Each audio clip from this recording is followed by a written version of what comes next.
होतीस चॅटवर? काय पाहिलं सांग.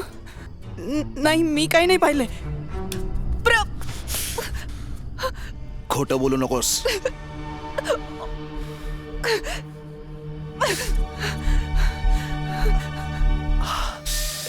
मी खरंच सांगते, मी काही नाही पाहिलं.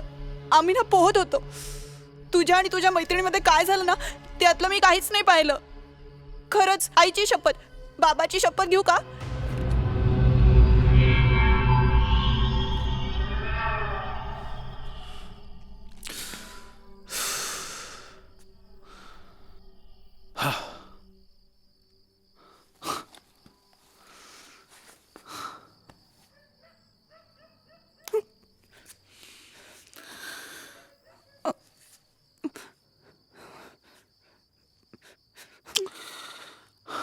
मग तू चॅटवर असं का म्हणालीस की तू सगळं पाहिलंस म्हणून?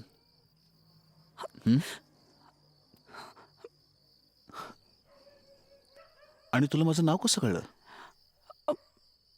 तुझी मैत्रीण पिझ्झाची ऑर्डर देत होती ना, तेव्हा माझ्या बहिणीने तुझं नाव आणि पत्ता नोट डाऊन केला होता.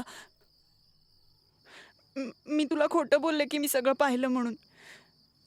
तुला कॉन्शियस करून तुझी मजा घ्यायची होती आम्हाला. खरं सांगतेस तू? माझ्यावर विश्वास ठेव, मी खरं बोलते. मी काही नाही पाहिलं, बाबाची शपथ. ओके ओके, माझा विश्वास आहे तुझ्यावर. No problem, no problem. मी काही इजा केली आहे तुला? केली आहे? हां, मी इथे तुझी पर्स द्यायला आलो होतो. तुझीच आहे ना?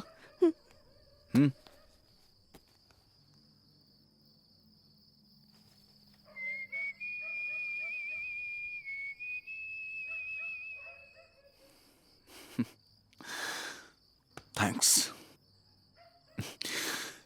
या जगात खूप कमी लोक आहेत ज्यांना माझं काम आवडतं. आणि मला खात्री आहे तू आमच्यातली एक आहेस.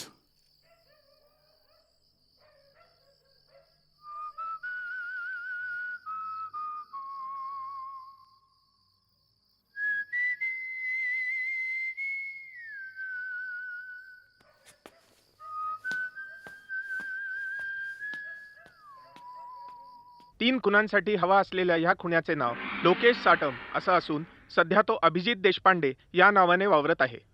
इतरही काही नावांनी वावरत भास्कर, असण्याची शक्यता हा तोच मुलगा येणार आहे? वर्तवली त्या आहे. दिवशी आपल्या ऑफिसमध्ये आला होता. हा स्वतःला संगीतकार म्हणवतो आणि गिटारही वाजवतो.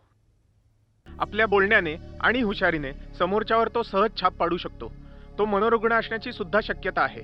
रामचंद कॉलेजमध्ये पूर्वी घडलेल्या बॉम्बस्फोटामध्ये याचा हात असण्याची शक्यता पोलिसांनी वर्तवली आहे. सायली रानडे आणि तिचे वडील गजानन रानडे यांच्या खुनासाठी पोलीस त्याचा तपास करत आहेत. तो आला होता. कोण? अभिजित देशपांडे. का? पर्स द्यायला. बर, तू आधी बाबांशी बोल. बाबा? हॅलो बाबा. तू ती ट्यून कुठे ऐकलीस? कसली ट्यून? ती आज दुपारी वाजवत होतीस ती? आणि तेव्हापासून ती कुठल्या मित्रांनी तुझ्या कंपोज केली? काय नाव काय त्याचं? बाबा काय झालंय? तू एवढा पॅनिक का झालायस? अगं, तो मुलगा माझ्या ऑफिसमध्ये आला होता. त्यांनी मला ही सीडी दिली, त्याच्यामध्ये मी ती ट्यून ऐकली होती. हे बघ, तो मुलगा अतिशय डेंजरस आहे, खूनी आहे तो. खुनी आहे? बाबा, पण तो तर इथे आता येऊन गेला 2 मिनिटापूर्वी माझी पर्स द्यायला. काय? तू टीव्ही पाहतेस का? तू टीव्ही लाव आधी. लावते. अनुषा, टीव्ही लाव. न्यूज ग. नंबर पुन्हा एकदा बघा.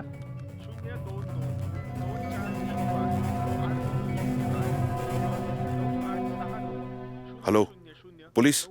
याचं नाव लोकेश साटम असून हा सध्या अभिजित देशपांडे या नावाने वावरत आहे. ही मुलगी सायली रानडे आणि हे तिचे वडील गजानन रानडे. यांच्या आणि इतरही अनेक खुनांसाठी हा पोलिसांना हवा आहे.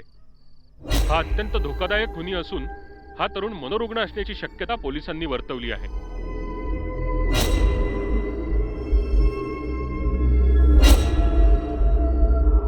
हा खुनी जर तुम्हाला आजूबाजूला आढळल्यास किंवा ह्याच्याबद्दल काही माहिती असल्यास पोलिसांना त्वरित संपर्क साधा. फोन नंबर 022-2435-8208 किंवा